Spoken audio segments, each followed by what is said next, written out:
Sir మీరు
ఎన్నికలు ముగిసిన తర్వాత స్వామివారి దర్శనం కోసం ఈరోజు ఇక్కడికి రావటం జరిగింది.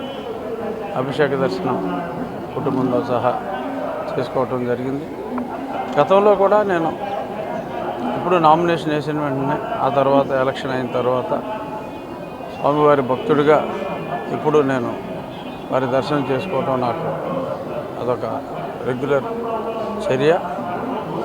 ఈ సందర్భంగా ఆంధ్రప్రదేశ్ రాష్ట్రానికి మంచి రోజులు రావాలని గౌరవనీయులు నారా చంద్రబాబు నాయుడు గారు ముఖ్యమంత్రిగా ప్రమాణ స్వీకారం చేసి ప్రజల కష్టాలన్నీ తొలగి మంచి చక్కటి వెల్ఫేర్తో పాటు అద్భుతమైన అభివృద్ధి దిశగా ఆంధ్రప్రదేశ్ పయనించాలని మనస్ఫూర్తిగా స్వామివారిని వేడుకోవటం జరిగింది.